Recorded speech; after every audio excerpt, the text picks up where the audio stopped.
শুভ সকাল আমার প্রিয় বন্ধুরা, আশা করছি তোমরা যে যেখানে আছো সকলে ভালো আছো, সুস্থ আছো। বীরভূম জেলার ছোট্ট একটি গ্রাম থেকে আমি দৈবকী তোমাদের সকলকে জানাই আমার ব্লগ চ্যানেলে অনেক অনেক স্বাগত আর আমার অনেক অনেক ভালোবাসা। এখন বাজে ঠিক সময় 5টা আর এইমাত্র ঘুম থেকে উঠলাম। তো চলো, উঠে যখন পড়েছি তখন কাজগুলো শুরু করতে হবে। এখন থেকে ব্লগটা শুরু করলাম, তোমরা ফুল ব্লগটি দেখতে থাকো, আশা করছি খুব খুব ভালো লাগবে। আর আজকে কিন্তু আমাকে এক হাতে অনেক কাজ সামলাতে হবে, রান্না বান্না, পুজো পাঠ। তো তোমরা দেখতে থাকো যে সারাদিন আমি কি করতে থাকি।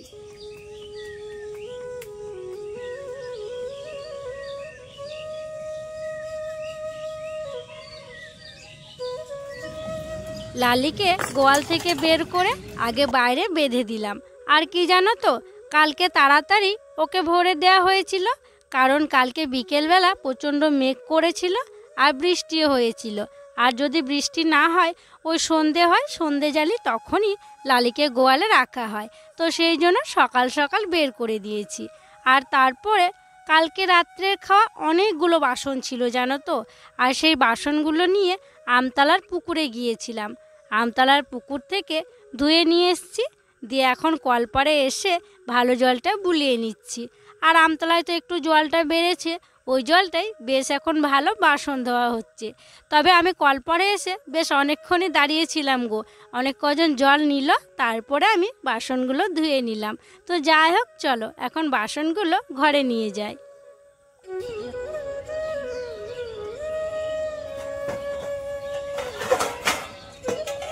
বাসনগুলো ধুয়ে আনলাম, তারপরে এই যে উঠোনের সামনে চৌকিটা রাখা হয়েছে, এই চৌকির মধ্যে বাসনগুলো রেখে দিচ্ছি। জল ঝরে গেলে ঘরে নিয়ে গিয়ে রেখে দেব। আর জানো তো, চৌকিটা এখানে থাকাতে আমার বেশ ভালো সুবিধা হচ্ছে, বাসনপত্র রাখা হচ্ছে, এটা ওটা রাখা হচ্ছে। তবে বেশি দিন রাখলে হবে না গো, কারণ জলে ভিজছে আর ওই যে রোদে পুড়ছে। তাই রুদ্র বাবাকে বলবো তাড়াতাড়ি ঘরে ভরে দেওয়ার জন্য। তো যাই হোক, বাসনগুলো রেখে দেখো উনুন শালে চলে এসেছি। আজকে একটু তাড়াতাড়ি রান্না বান্না করতে হবে। তবে উনুন শালে এসেছি উনুন লেপবো বলে, তবে গোটাটা লেপবো না গো আজকে, কারণ বৃষ্টি হয়েছে আর চারিদিকটা কেমন যেন হয়ে আছে। তবে এখনও জানো তো মেঘ হয়ে আছে, মনে হচ্ছে যেন আবারও বৃষ্টি আসতে পারে। তাই গোটাটা লেপবো না, আর গোটাটা লেপলে সে আবার বেশি কাদা হয়ে যাবে। এমনিতেই ভিজে ভিজে হয়ে আছে, শুধু উনুনটা লেপে এই যেটুকু ব্যবহার করব সেটুকু সুন্দর করে গোল করে লেপে দিচ্ছি। আর ওই দিককার উনুনটা আজকে আর লেপবো না। দেখছো দেয়ালগুলো কেমন স্যাঁতসেঁতে হয়ে আছে, ওই যে বৃষ্টি হয়েছিল, এখন জানো তো বৃষ্টি হবে আর দেওয়ালগুলো ভেজা হয়েই থেকে যাবে, কিছুতেই শোকাতে চাইবে না। তো যাই হোক, অল্প জায়গাটুকু আমি গোল করে লেপে নিচ্ছি।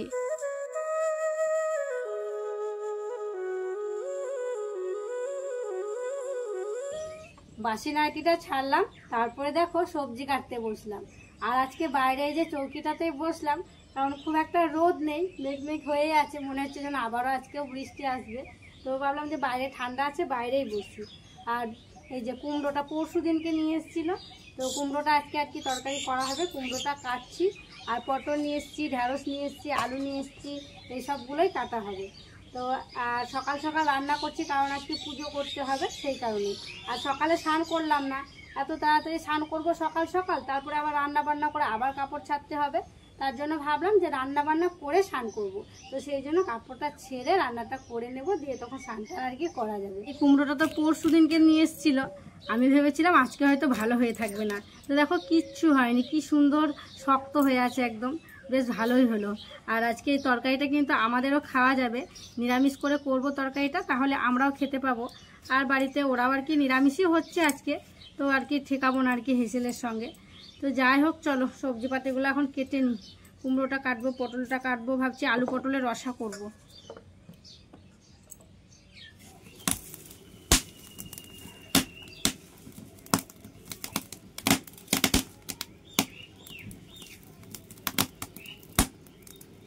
আমি এদিকে রান্না করছি আর রুদ্র আমাকে রান্না করতে দিচ্ছে না। তুমি কি করবা? 5 টাকা নিয়ে কি করবা? দোকানে কি নেবা? চিড়ে ভাজা খাবা সকালবেলায়? আর যেগুলো লিখতে বলেছিলাম সব লিখেছ? সব তো, একটাও বাকি নেই তো। জানো আমাকে জাল দিতেই দিচ্ছে না। আমি ওই যে কাচকিতে করে জাল দিচ্ছি, মানে চলে গেলেই তো নিভে যাবে, এটা ঘুটে নয় যে জ্বলে যাবে। ও দিয়ে আমাকে বলছে আমি যাচ্ছি না, বলছি গেলে নিভে যাবে। ও বলছে তুমি তাহলে পয়সাটা দিতে যাও, আমি একটু জাল দিয়ে দিচ্ছি। তোমাকে জাল দিতে হবে না বাবা, আমার একটু উনুন থাক, আবার নিভে যাক, আমি এসে আবার জ্বালিয়ে দেবো। চলো তোমাকে আগে টাকাটা দিই। আর কালকে স্কুল মনে আছে তো? কালকে স্কুলে যাবে তো? কান্নাকাটি করবে না তো? চলো চলো দেখিয়ে দিই। রান্না বান্না বলতে এদিকে আমার ভাতটাও প্রায় হয়ে এসছে, ওই 1 ফুট ফুটেছে, আর একটু মতো হবে। আর এদিকে দেখো আমি কুমড়োর ঝালটা আগেই করে নিচ্ছি, কারণ নিরামিষ করে করছি। ওই মশলা টশলা আজকে কিছু দিইনি গো, ওই ফোড়ন করে কুমড়োটা করলাম। আর ওইভাবেই কিন্তু নিরামিষ কুমড়োর ঝাল খেতে বেশ ভালো লাগে। তো যাই হোক, এদিকে আবার ঢাকা চাপা দিলাম, আর ওদিকে ভাতটায় আর একটু জল লাগবে বলে আর একটু জল দিয়ে দিলাম। আর দেখো আজকে কাচকিতে জাল দিচ্ছি, কারণ ঘুঁটে নেই জানো তো। ওই যে রোদ করছে না, রোদ করলে যে ঘুঁটেগুলো দেওয়ালে দেওয়া ছিল সেগুলো ছাড়তো। তো যাই হোক, সেই জন্য আর কি কাচকিতেই দিতে হচ্ছে। আর এই যে দেখো একটা ডাল ভেঙে গেছে আমাদের গাছের। ওই যে তোমাদেরকে বললাম না কালকে মেঘ করেছিল, বৃষ্টি হয়েছিল, সঙ্গে একটু বাতাসও ছিল জানো তো। সেই বাতাসে এই ডালটা ভেঙে পড়ে গেছে। তো এটা নিয়ে গিয়ে লালিকে দিতে হবে, লালি খেয়ে নেবে। আর এদিকে দেখো রুদ্রসোনা চিড়ে ভাজা নিয়ে এসে খেলো। তারপরে এই যে বাসনপত্রগুলো এখানেই আছে, ওই যে বোতলে জল নিয়ে এসছে, দিয়ে খেলা করতে শুরু করেছে। ও রান্নাবাটি খেলছে, ও রান্না করছে বসে বসে। তো যাই হোক, এদিকে আমার একটু শর্ট পড়েছিল কাচকির আর কি, ওই যে সর্ষের গাছগুলো, তাই গোয়াল ঘরে রাখা আছে, গোয়াল ঘর থেকে নিয়ে চলে এলাম।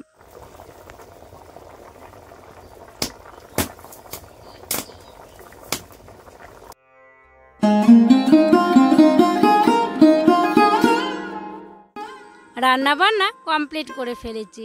আর আজকে তো অল্প স্বল্প রান্না হলো, সেই জন্য তাড়াতাড়ি হয়ে গিয়েছে। আর এখন উনুন শালটা ঝাড় দিয়ে নিচ্ছি। আর উনুন শালটা জানো বেশ নোংরা হয়েছিল, ওই যে কাচকিতে জাল দিয়েছি তো, তো ওই যে খোসাগুলো ছেড়ে ছেড়ে পড়েছিল, তাই গোটাটা ভালো করে ঝাড় দিয়ে নিচ্ছি। আর ওই যে বাইরে তো দেখলে হাঁড়িটা আর কড়াইটা রাখা হয়েছে, তো ঝাড় দেওয়া হয়ে গেল। এবার হাঁড়ি কড়াইটা মাজতে নিয়ে যাব। আর নোংরাগুলো এক সাইডে জড়ো করে রাখলাম, পরে তখন ফেলে দেব। তো নেতাটা এখন দিলাম না, হাঁড়ি কড়াইটা মেজে আসবো, তারপরে তখন নেতাটা বুলিয়ে দেব।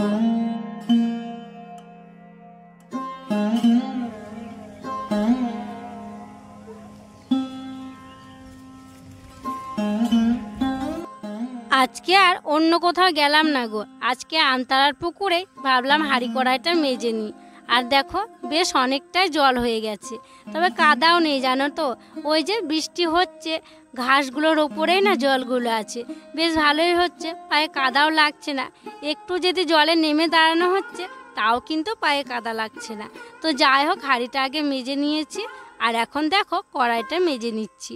আর ওই একটা থালা বাটি আছে, খুন্তি সারাশি আছে, তো ওগুলোও পরে মেজে নেব। আর চারপাশটা দেখো সবুজেই সবুজ, জলটাও মনে হচ্ছে যেন সবুজ হয়ে গেছে, কারণ জলের তলে সবুজ, জলের ওপরে সবুজ, আর বৃষ্টির ফোঁটা পেয়ে আরোই সবুজ হয়ে উঠেছে। তো যাই হোক, আমার সমস্ত কিছু মাজা হয়ে গেছে, এখন চলো ঘরে নিয়ে গিয়ে রেখে দিই। উনুন শালে নেতা দেওয়ার পর গেছিলাম স্নান করতে, স্নান করে চলে এসেছি। আর এখন জামা কাপড়গুলো মেলে দিচ্ছি। তবে জামা কাপড় বলতে আজকে তেমন কিছু কাচিনি গো, কাচার ছিল সেগুলো আর কাচলাম না, কারণ একটু তাড়াহুড়োর মধ্যে দিয়ে আছি, তাই যেগুলো পরেছিলাম সেগুলোই মেলার আছে, তো সেগুলোই মেলে দিচ্ছি। আর এখন মা মঙ্গলচণ্ডী মায়ের পুজো হবে, তাই আর কি পুজোর যোগাযন্ত্র করব।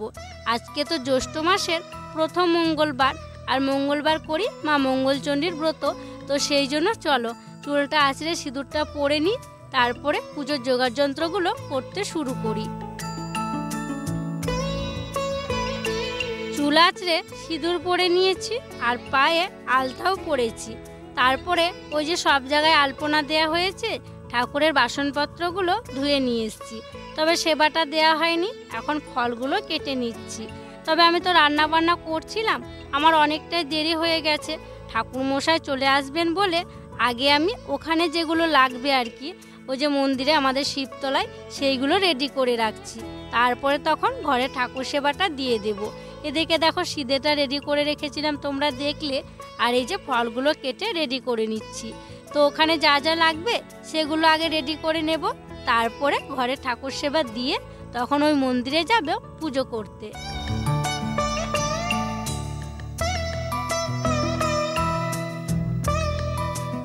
চলে এলাম আমাদের শিবতলায়, আর এখানেই মা মঙ্গলচণ্ডী মায়ের পুজো করা হবে। আর গ্রামের পরিবেশে আমাদের এখানে এই যে সবাই একসঙ্গে বসে এভাবেই মা মঙ্গলচণ্ডী মায়ের পুজোটা করা হয়। দেখো আমরা সবাই বসে আছি, আর কাকিমাদেরও রান্না বান্না হয়ে গেছে, আমারও হয়ে গেছে, কাকিমারাও এসছে আর আমিও এসছি।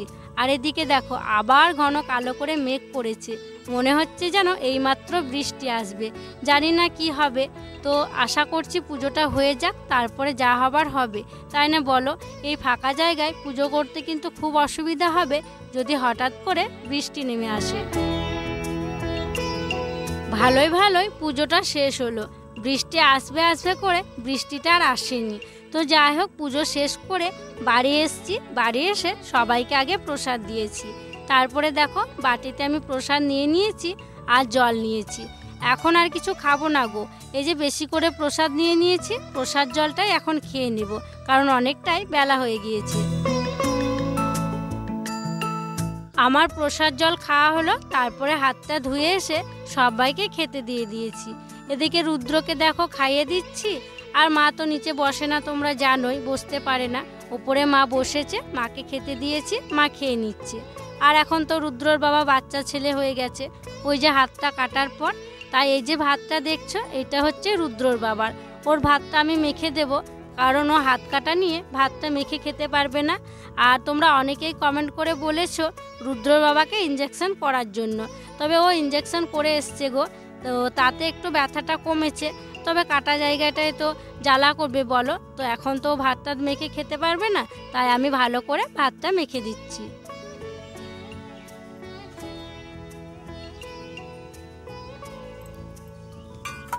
সবার খাওয়া হয়ে গেছে, তারপরে দেখো আবার চলে এলাম কলপাড়ে এঁঠো বাসনগুলো ধোয়ার জন্য। কলপাড়টা আমি দেখলাম টুকি মেরে ফাঁকা আছে নাকি কেউ আছে, তো দেখলাম ফাঁকাই আছে আর জলটাও চলছে, তো ভাবলাম যাই এখান থেকেই ধুয়ে নিয়ে আসি, তাই এখানেই চলে এসেছি। তবে বাসনগুলো দেখে মনে হচ্ছে যে একবার মেজেছি, কি জানো তো, ওই যে সাইডে এঁঠোগুলো লেগেছিল, তো ওগুলো একবার ধুয়ে নিয়ে এসেছি, মানে জলটা বুলিয়ে নিয়ে এসেছি যাতে এঁঠোগুলো কলপাড়ে না পড়ে থাকে। তারপরে কলপাড়ে নিয়ে এসে মাজা শুরু করেছি। তো সব বাসনগুলো মাজা হয়ে গেল, তারপরে দেখো ধুতে শুরু করলাম। আর ওই যে বালতিটায় তো ফ্যান রাখা ছিল, লালিকে খাওয়ানো হয়েছে, তো ওটা একটু ভেজাতে দিয়েছিলাম, ওটাকেও না মেজে ঘষে জল ভরে রাখতে হবে। তো জলটা যখন চলছে ভাবলাম ভরেই রাখবো, নইলে আবার কখন মেঘ করে বৃষ্টি করে, তাই দেখো জল ভরে নিয়েছি আর বাসনগুলো ধুয়ে নিয়েছি। বাজে এখন বিকেল 5টা। মা ঘুমাচ্ছিল, মা উঠলো, মায়ের চুলটা আঁচড়ে দিলাম, তারপরে দেখো আমার চুল আঁচড়ানোর জন্য বাইরে চলে এসেছি।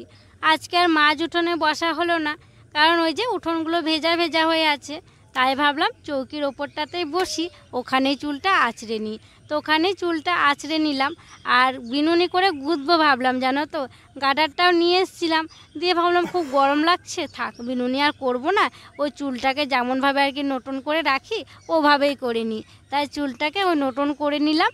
তারপরে দেখো সিঁদুরটা পরে নিচ্ছি। তো সিঁদুরটা পরে ভাবছি একটু বাইরের দিকে বেড়াতে যাব, মানে একটু ঘুরতে যাব, বাইরে সবাই গল্প করছে, তাদের সঙ্গে একটু গল্প করব।